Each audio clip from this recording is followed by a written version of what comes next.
Oi, gente! Esse é o canal Estante da Gabi. Eu sou a Gabi, essa que é a 13 Estante.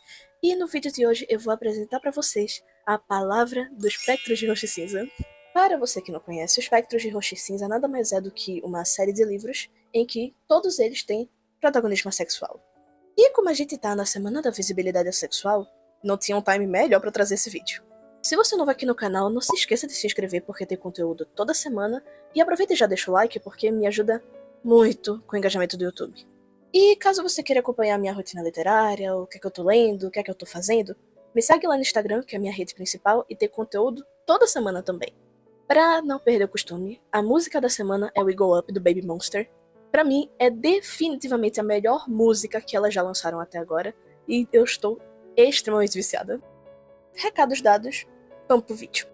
O Espectro de Roxo e Cinza é uma série de livros em que todos eles têm protagonismo sexual e são livros de diversos gêneros. Temos romance, temos fantasia, temos drama, temos terror e por aí vai. A série de livros do Espectro de Roxo e Cinza tinham 12 livros, porém um está fora da Amazon, porém eu ainda quero falar sobre todos.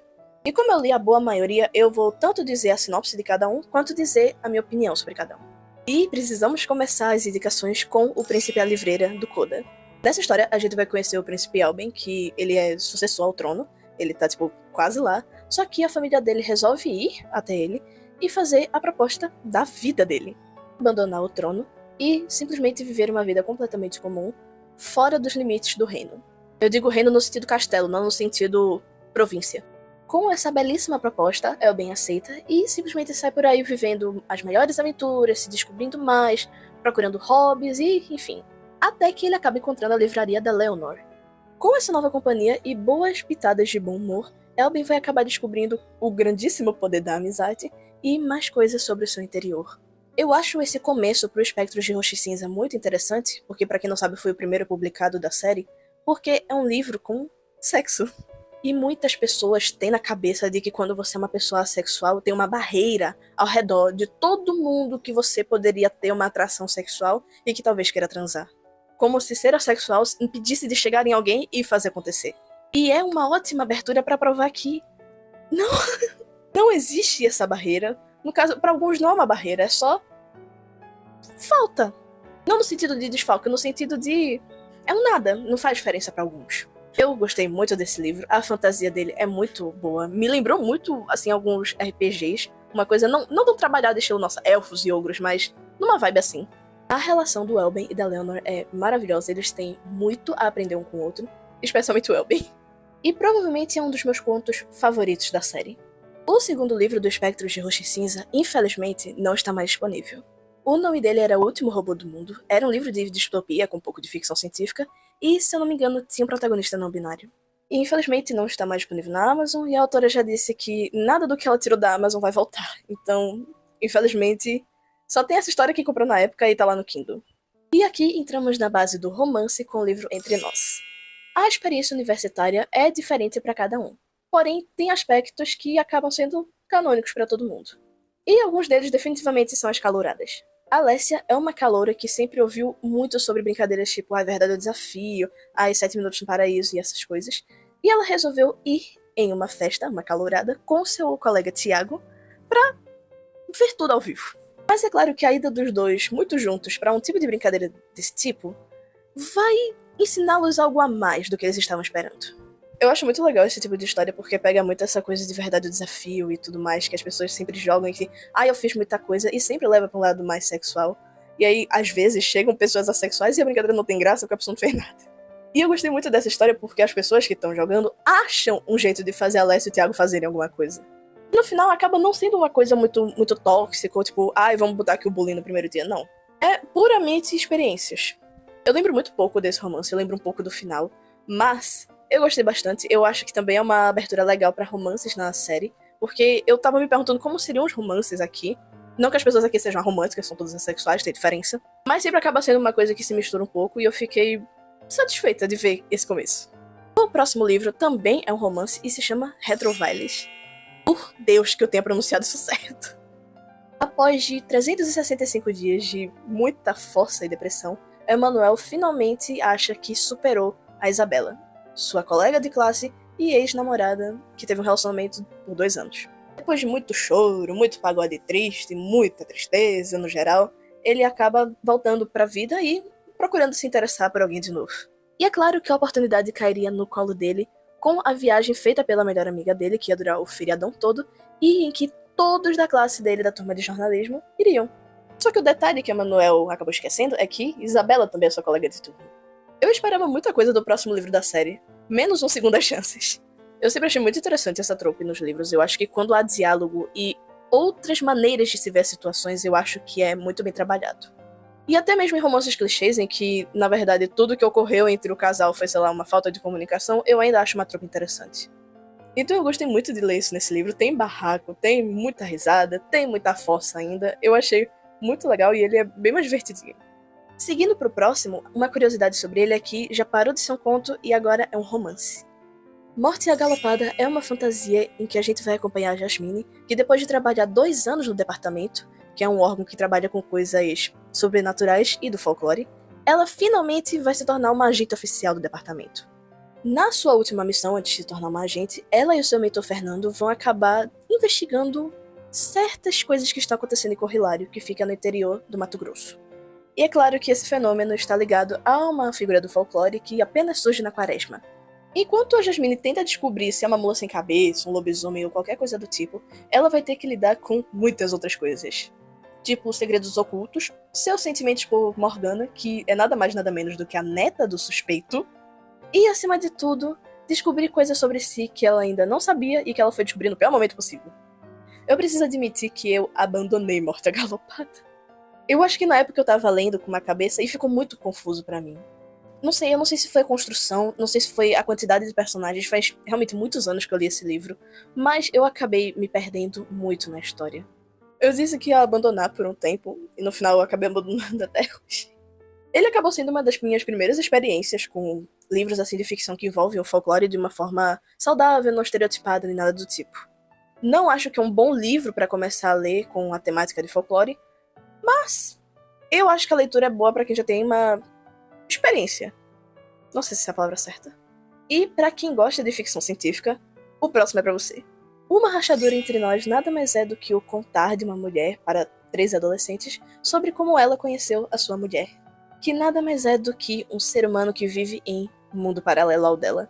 E tudo começou com um aplicativo de socialização interdimensional que fez a gente perceber que a nossa Terra não é única. Sem brincadeira, eu acho que é um dos livros mais fofos que eu já li. Eu gostei muito dessa temática de viagens entre multiversos. Se eu não me engano, eu acho que a história faz até uma piadinha com Tinder e essas coisas. E eu achei maravilhoso. É uma história curtinha, é muito legal ver a mulher falando sobre, contando a história para outras pessoas e ver acontecendo como se fosse um grande flashback. Acho muito fofo. Eu adoro esse livro. Eu tenho muitas boas memórias dele. O próximo, eu tenho que admitir que eu tenho uma queda e que é para quem gosta de slasher. E sim, eu estou falando de Essa Festa Virou um Slasher. Em uma noite de Halloween, em mais uma experiência universitária, tudo que era para ser uma festa, muita diversão e muita coisa duvidosa, se tornou uma loucura quando assassinatos começaram a acontecer. E para completar, em 2 campos diferentes, porque para quem não vai em universidade, são prédios diferentes em lugares diferentes e às vezes um prédio fica no extremo do outro e é muito longe de terrenos de universidade. Alice, uma garota rebelde e solitária, e Alan, que é um popular meio tímido, acabam tendo seus destinos entrelaçados com essa loucura toda, e assim, eles que se virem. Juntos eles vão precisar descobrir quem que tá começando essa loucura e talvez tentar impedir. Quem não gosta de ver jovem adulto em uma noite de Halloween pegando qualquer coisa que achou no chão e metendo a porrada em todo mundo? Viva o slasher! Eu adoro esse livro, eu acho ele muito divertido, eu sou impactada pelo final até hoje, eu acho um absurdo o que a Marina fez. Mas a gente aceita porque a vida é assim. Ou a morte. É um dos melhores livros do Espectro de Roxo e Cinza, é muito divertido, você ri pra caramba, você fica no mistério porque você não sabe o que começou, você vai vendo o POV de cada um, tanto da Alice quanto do Alan, e assim... tô com vontade de reler. Continuando numa vibe menos sanguinolenta, mas ainda assim com um pouco de mistério, a gente chega em um presente para Alice. Alice é uma jovem autista e aroeste que acaba trabalhando com fotografia criminal e tá tentando recomeçar a vida depois de ser perseguida por muito tempo por um ex-colega. E mais uma vez acontecendo no campo universitário, porque universidades são bem amaldiçoadas, corpos de pessoas acabam aparecendo na represa da universidade e, por conta de certos detalhes, Alice tem memórias do passado. e, consequentemente, talvez ela tenha uma ideia do que é que tá acontecendo. Com a ajuda da Rebecca, que é a sua melhor amiga e detetive, e do Denver, que nada mais é do que um coveiro, ela vai tentar fazer uma investigação paralela pra tentar fazer a pessoa parar de matar, e no meio do caminho talvez descobrir outras formas de amar. Viva o Zero Ace! Esse livro é maravilhoso, eu também acho um dos melhores da série, e assim, ele pesa muito no suspense, a gente fica muito pensativo sobre tudo que tá acontecendo, quem que tá fazendo isso, quem que é esse ex-colega. É muito legal ver a Alice trabalhando, porque ela é uma fotógrafa criminal, então são detalhes que ela vai fazendo. É tipo acompanhar um episódio de CSI. Se você gosta, leia. Se você gosta de série policial, esse livro é muito bom e vai te viciar demais. Para quem gosta de um draminha, antes que as dores te sufoquem, talvez seja o ideal para você ler. Anos depois de ter fugido de casa e ter encontrado um certo lar entre seus amigos, tudo que Tarsila quer é paz e ficar longe da sua família biológica. Porém, quando a sua irmã inventa de morrer, Tarsila é a única que pode ir até o apartamento dela e resolver os trâmites do seu funeral. E é claro que isso acaba fazendo ressurgir nela alguns sentimentos muito, muito turbulentos. Dividida entre a dor da rejeição e aquele sentimento eterno de querer se sentir pertencida na própria família, Tarsila aceita a tarefa. Só que enquanto ela vai resolvendo a burocracia e consequentemente tendo que ouvir os pais dela opinando em cada coisa, ela percebe que talvez a última solução desse seu problema seja ficar calada. Nossa, essa história aqui brilhou na melancolia e na dor. É uma história que passa muito entre presente e passado, então tem flashbacks da época dela se descobrindo e tudo mais. Eu me lembro até hoje da cena que a irmã dela descobriu que ela era LGBT, e eu fico puta, até hoje. É uma história muito boa, é muito interessante. Também retrata sobre abrigos para pessoas LGBTs, porque a Tarsila acaba indo para alguns, e relatando sobre detalhes assim, de se viver em lugares como esse, encontrar pessoas como você, que ao mesmo tempo não são parecidas com você, mas entendem perfeitamente o que você tá passando. É muito linda, é uma história muito boa sobre diversidade e assim, carregada no sentimento.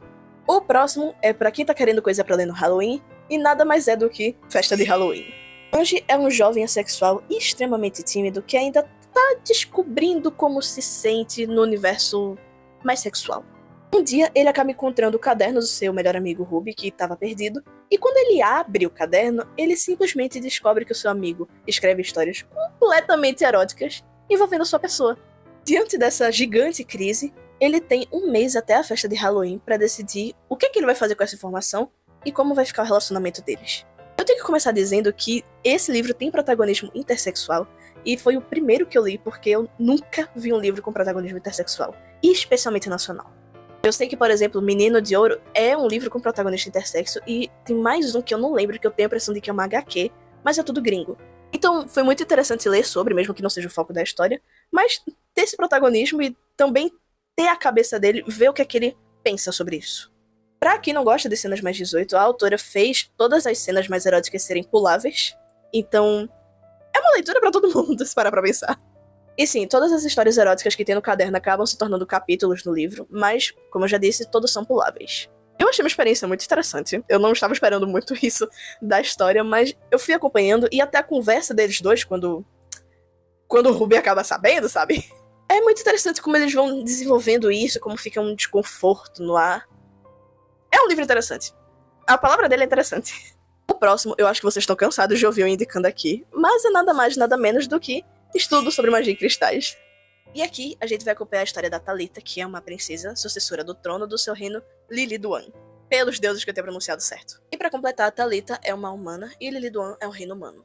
Quando seu pai a convida para um jantar com dignatários féricos, ela meio que vê seu status de sucessora do trono meio em risco. Enviada numa missão para resolver a crise magia energética que está acontecendo no reino, ela vai precisar ir pro reino das fadas.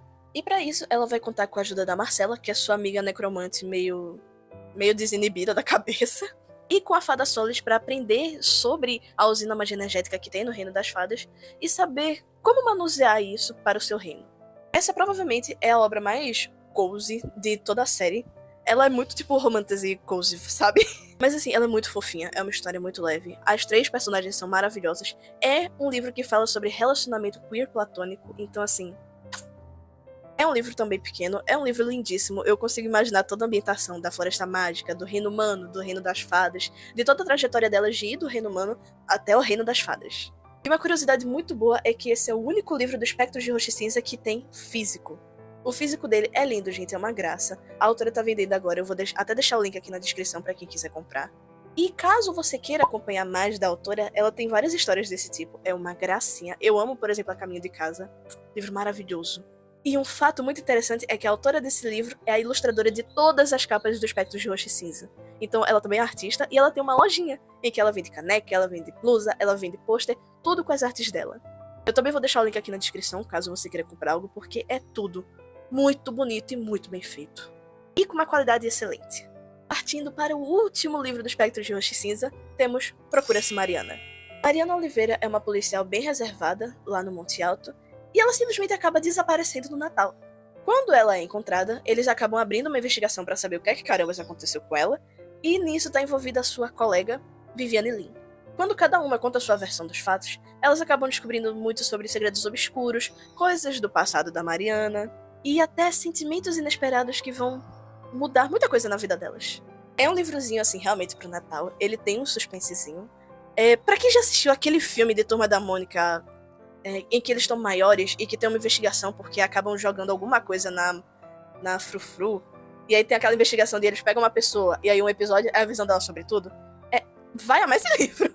Ele é um livro muito interessante. O suspense não é a coisa mais forte, por assim dizer, mas ainda é muito interessante de se ler.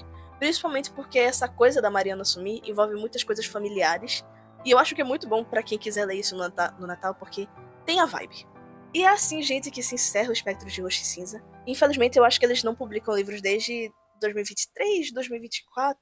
Não sei se a pessoa que organizou tudo isso, que se eu não me engano foi a Daiane Borges, se ela pretende voltar a procurar autores que são assexuais para publicar histórias no Espectros. Mas até o momento se encerrou por aqui. Preciso admitir que eu, como autora, meu sonho também era ser publicada no Espectros, mas enfim. Muito obrigada a você que assistiu até aqui. Se você se interessou por qualquer livro que eu falei, o link de compra para todos estará aqui embaixo. Se você é novo aqui no canal, não se esquece de se inscrever, tem conteúdo toda semana. E aproveita e já deixa o like, porque ajuda horrores no engajamento, e também deixa aquele comentário, porque a gente precisa falar sobre livros com protagonismo sexual. E caso você queira acompanhar um pouco mais da minha rotina literária, o que é que eu tô lendo, e os posts especiais que eu pretendo fazer sobre o Halloween, me segue lá no Instagram, tem conteúdo toda semana e a minha rede principal. E é isso, gente. Tchauzinho!